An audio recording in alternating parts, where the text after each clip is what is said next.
Who doesn't want to be in a healthy relationship and not have to worry about money? Most of us want to be happy, healthy, rich, and confident. If a healthy relationship is part of your happiness goals, finances definitely play a part. In this video, we're discussing 5 common mistakes when it comes to money and relationships.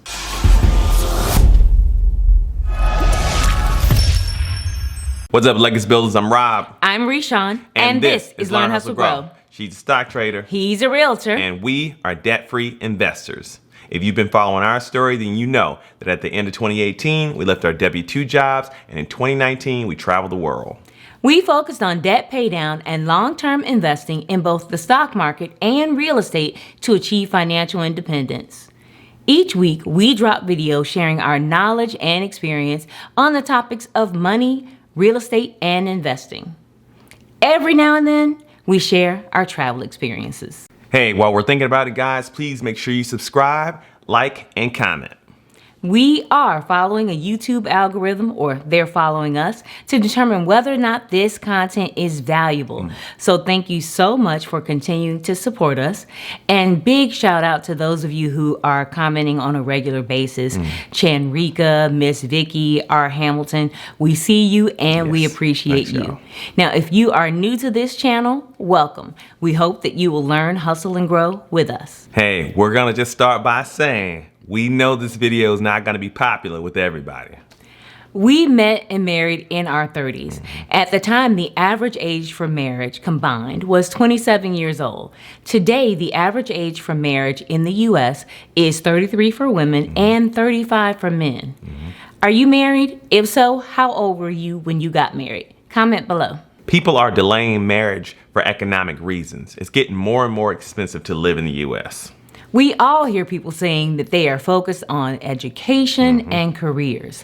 This is not a bad thing. In fact, it's the advice we give our own children as well as our nieces and nephews. Unfortunately, it's taking longer and longer for young adults to get their money right. That leads us to relationship and money mistake number 1, seeking financial security through marriage. We know. For a long time, that was the reason to get married, especially for women. There was a time when we weren't able to own property to inherit from our families. Yes. However, times have changed and roles have changed. Right. So the ability to do this really depends on the relationship. However, it cannot be the sole reason for marriage. No. I mean, nowadays, many women are making more money than men. Right. And, you know, there's guys out there just being kind of tight with their money. You can't have the traditional and have the, what am I trying to say here? The modern and the traditional at the same time. That's what we all want. I mean, Rob and I have that conversation around here all the time. I mean, don't be confused. Just because we're doing YouTube videos together doesn't mean we don't face the same challenges you guys do. Right. My husband has a very traditional mindset when it comes to household responsibilities. Not so much around finances. Honestly, he's like, everybody has to pull their weight. Boy, hey. And I don't disagree with him on that. I'm cool with it. However, everybody's got to pull their weight around the house too. Our point is both parties should be able to take care of themselves financially going into this thing, right? So yes. Now, we're not saying you need to be financially independent. No. You don't need to be rich or wealthy to get married. But we do have to understand the importance of both parties contributing so that one individual is not extremely overwhelmed with the financial responsibilities of maintaining the household, right? Yep. Stress ruins relationships, and a lack of money creates stress. Right. So ask yourself, even if you're already married, outside of this relationship, can I take care of myself financially? Along the same lines, both parties should have life goals, right? So for example, how do you want to live? Do you want to be like a minimalist? You want to live in luxury? You want to live abroad? Things like that, right? All those things need to be taken into consideration. And so included in that, you might want to discuss What are acceptable reasons to take on additional debt? Yes. Do one of you want to return to school? How often do you need a new car? Right. These are some of the things that are going to impact, your quality of life as well as impact the marriage. Yep. And I mean, like, is one of the parents going to stay home and take care of the kids, right, while the other one works? That's huge. And of course, the ultimate question is, when do you want to retire? Yeah. When do you stop working? And do you stop working at the same time? Right? All of these things play into seeking financial security and understanding what it's going to take for both of you to be on the same page. Yes. Relationship and money mistake number 2, choosing not to talk about money before, after, and during your marriage, right? I think most of us know that issues surrounding money are one of the leading causes for divorce in this country. Yes. Open communication is key. Right. It sounds easy. But, the truth is a lot of people, just in conversations, I can tell people don't talk to their spouse about money. And It's like, wait. I think I read somewhere that most couples in a relationship find it much easier to talk about sex than to talk about money. That's crazy. I don't know about that one, but okay. I mean, I'm comfortable talking about anything, but I'm just saying, for some reason, a lot of people don't talk about the money. And why is that? So. And, circumstances change throughout the course of a relationship, but it's not uncommon for one partner to make more money than the other. Right. That's one of the things you want to discuss. Does it matter who makes more money? Right. Are you going to have shared finances, separate finances? How does that work, right? Right. Do you take on each other's debt? Do we share those responsibilities, or are those separate? And if those things are separate, what about our assets? Are those separate?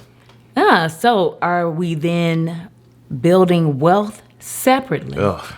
How do you decide when to bring that all together? Right. We bring all this up because communication is how we built a shared vision for our marriage, our family, and our future. And that shared vision helped us to build a foundation, that's solid around who we are as a couple, what our goals are, and what it is we'd like to accomplish. Right. Dreams become goals if there's a plan, right? That's right. So, and a dream without a plan. Just a dream, right? Just a dream. Money mistake number 3, focusing more on income than money mindset, right? Yeah, we are on social media and we hear a lot about people who want to marry someone who makes 6 figures. Yes.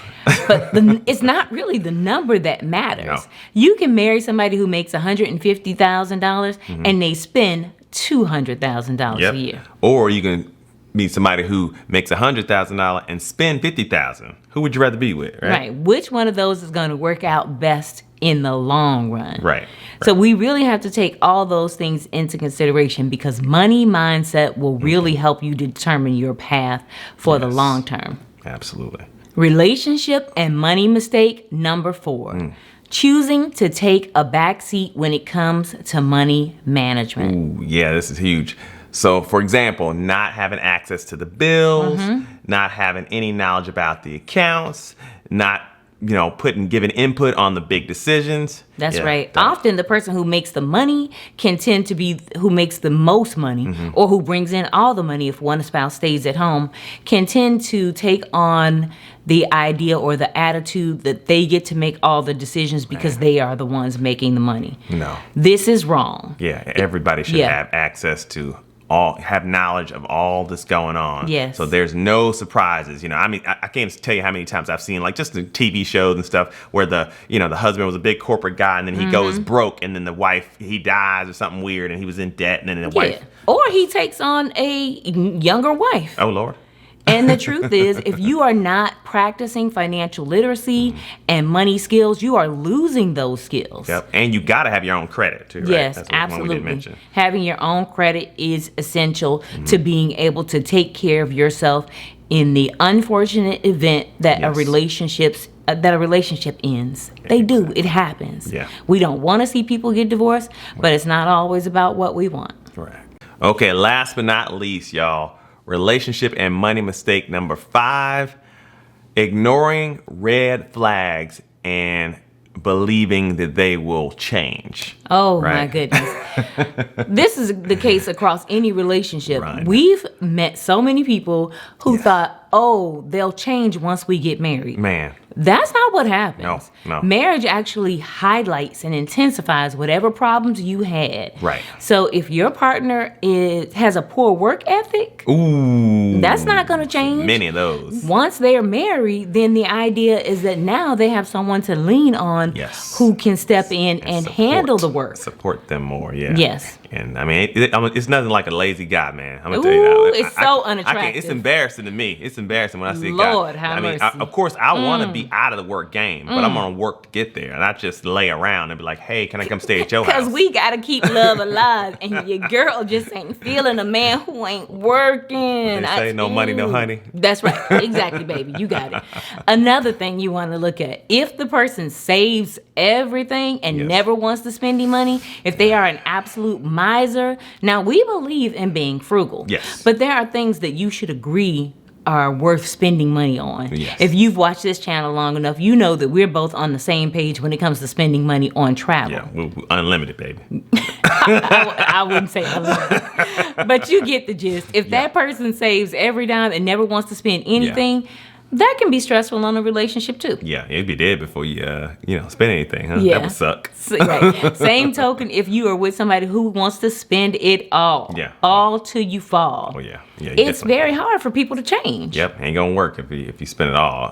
And people who have like fixed mindset, like oh, we always gonna have this debt. We always gonna, it's always gonna. Hey, I gotta have this. I gotta keep upgrading my car because I mean it's never gonna go away anyway. I used to think like that.